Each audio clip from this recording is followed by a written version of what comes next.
এক অনুষ্ঠানে তাজউদ্দিন লস্করের লেখা অতি গুরুত্বপূর্ণ বইটির উন্মোচন করেন হাইলাকান্দি বেসিক ট্রেনিং সেন্টারের অধ্যক্ষ বিমল কুমার বসুমাতারে। অনুষ্ঠানে উপস্থিত ছিলেন বিএড এর HOD doctor Khaliquzzaman Laskar, senior lecturer Miftahur Rahman Chowdhury, Anupama Neul, Nurul Huda Chowdhury প্রমুখ। বইটি উন্মোচন করে অনুষ্ঠানের অতিথিরা বইটির গুরুত্ব তুলে ধরেন। বিশেষ করে বইয়ের লেখক ডায়েটের অধ্যক্ষ তাজউদ্দিন লস্করের ভূয়সী প্রশংসা করেন অনুষ্ঠানের অতিথিরা। Guidance and counselling in education নামের বইটি লেখার মুখ্য উদ্দেশ্য ব্যাখ্যা করেন হাইলাকান্দি জেলা শিক্ষা প্রশিক্ষণ প্রতিষ্ঠানের ডায়েটের অধ্যক্ষ তথা লেখক তাজউদ্দিন লস্কর। বইটি পাঠকদের জীবনের বিভিন্ন ক্ষেত্রে বিশেষ অবদান যোগাবে বলে আশা প্রকাশ করেন লেখক তাজউদ্দিন লস্কর। হাইলাকান্দি থেকে রাহাতুল আক্তার বড়ভূঁইয়ার রিপোর্ট। আমি শিক্ষাধর্মী মানুষ, শিক্ষার প্রতি আমি খুবই ভালোবাসি, শিক্ষাকে আমি খুবই ভালোবাসি। আমি সেলফ স্যাটিসফ্যাকশন, জব স্যাটিসফ্যাকশন আমার আছে শিক্ষা বিভাগে কাজ করার জন্য। তাই আমি টিচার হিসাবে আমাকে খুবই ভালো লাগে। আমি বিভিন্ন সময় বিভিন্ন কিতাব লিখেছি, বই লিখেছি।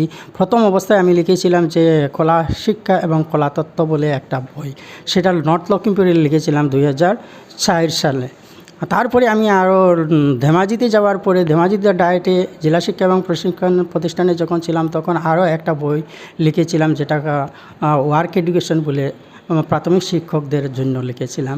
সেটাতে অনেক পরিশ্রম করে সুন্দর করে লিখেছিলাম। কিন্তু এই কিতাবটা লিখতে তারপরে সেকেন্ড টাইমে আমি শারীরিক শিক্ষার উপরে একটা কিতাব লিখেছিলাম, সেটাও খুব ভালো হয়েছিল। আমি ভাবছি আমার সেলফ স্যাটিসফ্যাকশন আছে, আমার কনফিডেন্স লেভেলও আছে, তার উপরে বহুত ভালো লাগেছে।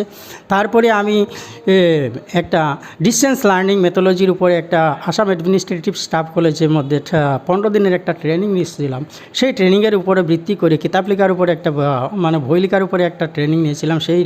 সেইটার উপর ভিত্তি করে ডিস্টেন্স লার্নিং মেথোলজির উপরে একটা আমি কিতাব লিখেছিলাম, কিন্তু দুর্ভাগ্যবশত সেইটা কিন্তু আমি পাবলিশ করতে পারিনি।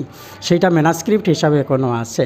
তারপরে যখন আমি ধেমাজি থেকে নর্থ লক্ষ্মীপুরে ট্রান্সফার এলাম, লক্ষ্মীপুর থেকে আবার ট্রান্সফার হয়ে আমি করিমগঞ্জে আসলাম। করিমগঞ্জে আসার পরে আমার সেই একটা ধারণা ছিল আমি আর একটা কিতাব লেখার জন্য ইংলিশ মিডিয়ামে।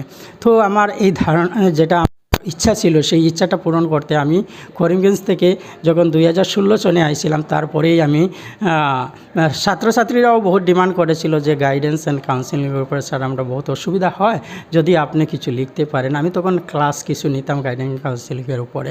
সেই সম্পর্কে আমি বিভিন্ন তথ্য সংগ্রহ করি এবং বিভিন্ন বই পড়াশোনা করি। বিভিন্ন কিতাবগুলো পড়ার পরে আমি ধীরে ধীরে কী করলাম, আমার মনে সেই আগের সেই চিন্তাধারা আসলো যে আমি একটা কিতাব লিখতে পারিনি। তারপরে ধীরে ধীরে আমি একটু করে লিখতে আরম্ভ করলাম এবং সংগ্রহ করতে আরম্ভ করলাম। এই সমস্ত করতে করতে করতে আমি প্রায় 4 বছর করিমগঞ্জে, কিন্তু আমি সেই কিতাবটা পাবলিশ করতে পারিনি। প্রায় 70% হয়েছিল। তারপরে আমি জেলা শিক্ষা এবং প্রশিক্ষণ প্রতিষ্ঠান হাইলাকান্দি ডায়েটে যখন ইনচার্জ প্রিন্সিপাল হয়ে আসলাম, তখন থেকেও আমার সেই মনের ধারণাটা, আমার যে চিন্তা চর্চা ছিল, সেই চিন্তা চর্চাটা আমি কিন্তু পূরণ করার জন্য কিন্তু নানান সমস্যা আর ব্যস্ততার মধ্যে দিয়ে আমি কিন্তু আগ বাড়তে পারি নাই। আজকে প্রায় 2.5 বছর পরে যাই হোক, তারপরে আমি বিভিন্ন সমস্যা কাটিয়ে অনেক কিছু বা কিছু সমস্যা কমার পরে, অনেক ব্যস্ততা থাকার পরেও আমি সেই আমার যেটা চিন্তা চর্চা ছিল, আমার থিঙ্কিং যেটা ছিল, সেই থিঙ্কিংটা আমি প্রকাশ করার জন্য আমি একদম উঠে পড়ে লাগলাম। তারপরে আমি ধীরে ধীরে কয়েকদিনের মধ্যে রাতি অনেক কষ্ট করলাম, করে অনেক কিতাব পড়লাম। সেইগুলোর মাধ্যম দিয়ে আমি গাইডেন্স অ্যান্ড কাউন্সিলিং ইন এডুকেশনের উপরে অনেকটা চিন্তা চর্চার যেগুলো তথ্য ছিল সেইগুলোর উপরে ভিত্তি করে আমার যে 75% কাজ করা ছিল, আর 25% কাজ আমি হাইলাকান্দিতে সম্পূর্ণ করলাম। ভাগ্যবশত সে একজন ভালো পাবলিশারও পেয়ে গেলাম। পাবলিশার আমার এখানে কিতাব দিতে আসছিল, বই দিতে আসছিল। তখন ওনার সঙ্গে আমি কথা বললাম। ওনার সঙ্গে মনোজ কুমার বলে একজনের পাবলিশার, উনি বললেন যে স্যার আমি হেল্প করে দিব আপনাকে, আমি প্রিন্টিংয়ের যেটা আপনার পাবলিশ করতে যে খরচার কথা আছে, বিভিন্ন ধরনের অনেক আপনার প্রবলেম হয়েছে। আমি দেখাইলাম কিতাবটা ওনাকে দেখানোর পরে উনি বললেন যে না, আমরাও একটু ঠিক করে দেবো। মনোজ কুমার পাবলিশার, বালাজি পাবলিশার থেকে, তারা বললো আমরা পাবলিশ করে দিব স্যার, আপনি চিন্তা করবেন না, আপনি সামান্য ফাইন্যান্স করলে হবে। সেই জন্য আমি ভাবলাম তো খুব ভালো একটা গোল্ডেন স্কোপ পেয়ে গেলাম, তাই তাদেরকে আমি ফাইন্যান্স করলাম। করার পরে আমার কিতাবটা ওদেরকে সমঝাই দিলাম। তারপরে ওরা ধীরে ধীরে সেই কিতাবটা পাবলিশ করে আমাকে দিল। আর আজকে সবচেয়ে বড় আমি আনন্দিত যে এই কিতাবটা আমার চিন্তা যে থিঙ্কিং ছিল, আমার সেই থিঙ্কিংটা আমি প্রকাশ করতে পারছি, আমার ইমাজিনটা প্রকাশ করতে পারছি।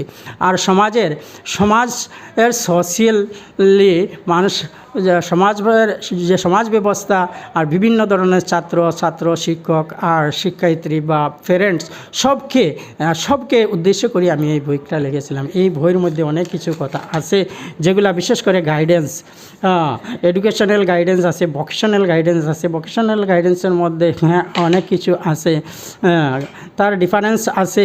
তারপরে জব অ্যানালাইসিস, জব স্যাটিসফ্যাকশন এ সম্পর্কে লেখা হয়েছে। এইগুলা guidance of education, guidance and counselling, বিভিন্ন ধরনের এইমস, অবজেক্টিভস, তারপরে guidance of tools techniques of guidance and culture counselling, guidance service counselling ইত্যাদির উপরে আমি বিভিন্ন ধরনের যেগুলো আমার টপিক আসছিল, সেই টপিকের উপরে আমি বিভিন্ন ধরনের তথ্যের মাধ্যম দিয়ে সেই গুরুত্বপূর্ণ করে অনেক কিছু ইম্পর্টেন্স দিয়েছি আমি সমাজ গঠনের উপরে।